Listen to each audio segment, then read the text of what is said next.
Comment accélérer la transition écologique du secteur du tourisme? C'est notre débat avec Karim Soleil-Avou. Bonjour. Bonjour. Bienvenue. Vous êtes directeur général du groupe Logis, Hôtels et Restaurants. À vos côtés, Geoffrey Abécassis. Bonjour. Bonjour. Responsable du plan de relance et conseiller du président de l'ADEME. Et vous êtes là parce qu'on va parler d'un partenariat que vous avez signé, Logis et l'ADEME. Peut-être il faut le présenter pour commencer. Karim Soleil-Avou. Écoutez, en tant que leader du secteur, on se doit de porter une ambition forte en matière de RSE et notamment en matière d'écologie. Et donc on est très fiers d'avoir été retenu par l'ADEME comme le seul groupe hôtelier français qui va accompagner l'ADEME dans le déploiement du fonds tourisme durable. Alors peut-être que Geoffrey le présentera mieux, mais pour nous, c'est un enjeu à la fois de diagnostic, donc d'établir l'ensemble des actions, et ce n'est pas forcément que de l'investissement, la formation, la pédagogie est déjà une action, et puis mettre en place des plans d'action avec des solutions concrètes, faciles à mettre en place, immédiatement activables. Alors c'est quoi ce fonds tourisme durable, Geoffrey Abécassis? Alors le fonds tourisme durable, c'est une des briques du plan de relance qui est opéré par l'ADEME. Donc le plan de relance, c'est 2 milliards d'euros où on va travailler sur la décarbonation de l'industrie, l'économie circulaire, l'hydrogène et également le tourisme durable avec une poche de 50 millions d'euros à la fois sur les restaurants et sur les hébergements.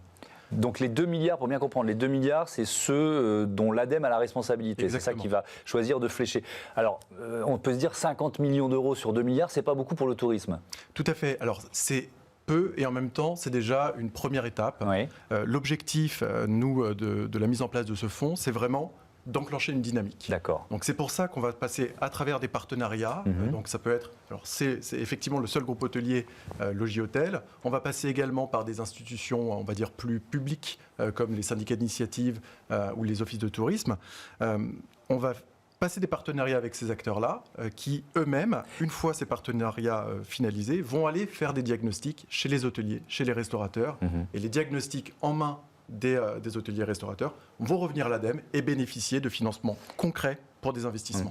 L'objectif, c'est quoi? C'est d'identifier les bonnes pratiques pour pouvoir les partager, les généraliser, par exemple? C'est l'un des leviers? C'est un des leviers, effectivement. La logique, c'est vraiment de créer cette dynamique parce qu'effectivement, 50 millions, c'est une petite somme. Alors, c'est la somme que l'on a aujourd'hui. C'est pas dit que ce soit celle qu'on ait demain parce que si on montre la pertinence, si on montre l'appétence des acteurs du tourisme pour ce type d'investissement, voilà, nous, on ne désespère pas de réussir à aller gratter un petit peu d'argent supplémentaire pour pouvoir aller plus loin parce que nous, on pense, et c'est le démarrage qu'on constate aujourd'hui avec déjà une centaine de diagnostics qui ont été réalisés, l'appétence, elle est là, qu'il faut aller plus fort. Alors, on pourrait penser qu'investir dans la transition écologique en pleine crise économique dans un secteur sinistré, c'est pas le moment. Moi, j'ai envie de dire bien au contraire. Est-ce que vous êtes d'accord avec ça? Totalement d'accord. Pourquoi? Bien au contraire, parce que c'est le moment de faire des rénovations et beaucoup des propriétaires que je représente, des 2000 propriétaires en France que je représente, en ont profité pour faire des travaux. Et puis, quand on veut se différencier, quand on veut apporter du sens au séjour, quand on veut apporter du sens à l'emploi, attirer des talents, on sait qu'on est dans un secteur en tension, eh bien, être un établissement qui a des actions concrètes en faveur de la transition écologique, mais pas seulement, c'est forcément se différencier. Et donc, c'est le bon moment pour reprendre des parts de marché. Mais est-ce que vous, en préambule, je disais, l'avenir du secteur sera-t-il forcément green? Est-ce que vous allez jusque-là?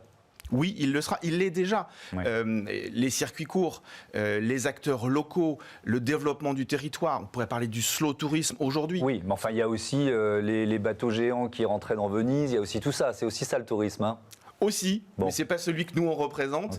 C'est pas celui et c'est pas celui forcément. Non, mais il faut pas avoir une vision idyllique du secteur du tourisme. Il est en train de se prendre en main. Il est conscient que la transition elle est urgente. Mais bon, voilà, il y a aussi, il y en a qui sont un peu plus durs d'oreille. J'ai envie de dire ça comme ça. Donc mais je les connais moins bien. Oui, vous parlez de votre affaire. On est bien d'accord. Donc, quand vous arrivez avec ces 50 millions d'euros, il y a plusieurs leviers, plusieurs volets. Il y a l'opération 1000 restaurants.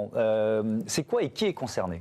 Alors, ce sont essentiellement des établissements qui sont en zone rurale, donc dans des petites communes, donc des établissements qui sont indépendants. Et c'est toute la force d'un groupe comme le nôtre, d'abord de les accompagner, ensuite de briser une idée reçue qui est que écologie égale investissement égale coût. Et troisièmement, c'est leur apporter des solutions concrètes. Donc on va véritablement accompagner des restaurateurs qui n'imaginaient pas que pour leur livraison, on allait pouvoir les accompagner et les subventionner pour avoir un Kangoo électrique, qui n'imaginaient pas que le coût énergétique pour un hôtel 3 étoiles, c'est entre 4 et 5% de son chiffre d'affaires. Donc quand on dit ça à un hôtelier, il dit « Ok, comment vous pouvez m'accompagner ?» Eh bien, changer votre vieille chaudière, c'est jusqu'à 40% d'économie d'énergie. Calorifuger les circuits d'eau chaude sanitaire, c'est jusqu'à 15% d'eau chaude sanitaire. Et il y a plein d'actions qu'on peut mettre en œuvre. La première étant, ou les deux premières, 1, la formation, 2, l'information, parce qu'il y a déjà beaucoup de choses qui sont faites qu'on ne valorise pas suffisamment. Alors plutôt que de leur donner des bonnes pratiques, on les accompagne dans leur projet entrepreneurial et on leur dit surtout valoriser les actions que vous mettez déjà en place. Geoffrey Abécassis, que doivent faire, il y a peut-être des restaurateurs qui nous écoutent là en ce moment, qu'est-ce qu'ils doivent faire s'ils veulent éventuellement rentrer dans ce programme, bénéficier de cette aide ? Alors, il y a des critères, il y a des projets à présenter. Alors effectivement, il y a quelques critères, comme le rappelait Karim, effectivement. La logique, c'est d'abord d'aller dans les territoires ruraux. Donc ça, c'est la priorité du Fonds Tourisme Durable. Donc nous avons recruté, comme je le disais, des partenaires. Ces partenaires sont présents sur l'ensemble du territoire métropolitain et également en Outre-mer. Donc les restaurateurs vont sur la plateforme de l'ADEME, regardent un petit peu qui sont les partenaires qui ont été sélectionnés dans leur région, se rapprochent d'eux et disent bah voilà, moi j'ai déjà une idée à peu près de où sont mes enjeux ou pas du tout. Est-ce que vous pouvez m'aider? Donc il y a un diagnostic qui est fait par les partenaires à ce moment-là avec les restaurateurs et les hôteliers. Et fort de ces diagnostics, ils reviennent à l'ADEME et bénéficient d'investissements, comme je dis, enfin de financement pour des investissements, pour des études. Pour la mise en place de formations également, pour leurs cuisiniers par exemple, sur comment est-ce que je peux mettre en place une cuisine qui soit plus responsable. Donc voilà, on a vraiment un panel assez large finalement. On va toucher l'énergie, on va toucher l'économie circulaire, on va toucher la gestion des déchets, on va gérer la mobilité. Voilà, on va toucher tous ces pans de la transition écologique chez les restaurateurs et les hôteliers. Alors oui, effectivement, là on a dit 1000 restaurants, on parlait un peu plus des restaurateurs. Pour les hébergements touristiques, ça concerne uniquement les hôteliers ou alors les campings aussi? Qui est concerné dans ce cadre-là? C'est assez large, c'est vraiment hébergement. Donc on a effectivement les campings, on a également le tourisme social avec les colonies de vacances. Enfin voilà, c'est assez large parce que tous ont souffert, tous ont été touchés par la crise. Donc voilà, on n'a pas voulu se cantonner à une seule typologie d'hébergement. Donc, le seul critère, comme je le rappelais, c'est à ce stade, c'est d'être situé dans une zone rurale, parce que c'était l'enjeu prioritaire du gouvernement dans la mise en place de ce fonds. Sinon, toutes les typologies d'acteurs seront concernés. Il y a un enjeu social. Vous l'avez un peu évoqué, Karim Soleil-Avou, mais rapidement, le secteur, il se prépare à rouvrir les terrasses. Chouette, on est tous hyper heureux de pouvoir y aller. Mais ça ne va peut-être pas être si facile de faire revenir les salariés. Alors tout va dépendre du management pendant la crise.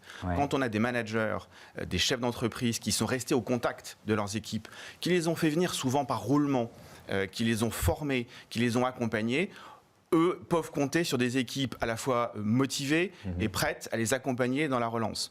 Quand on les a simplement mis en activité partielle et qu'il y a eu très peu, voire plus du tout de contact avec ses collaborateurs, il va y avoir là effectivement un enjeu et probablement des mauvaises surprises avec des collaborateurs qui se sont recyclés dans d'autres activités. Justement, est-ce que vous avez pu l'évaluer ça? C'est sans doute pas facile, mais la proportion de salariés, notamment de la restauration, qui sont passés à autre chose?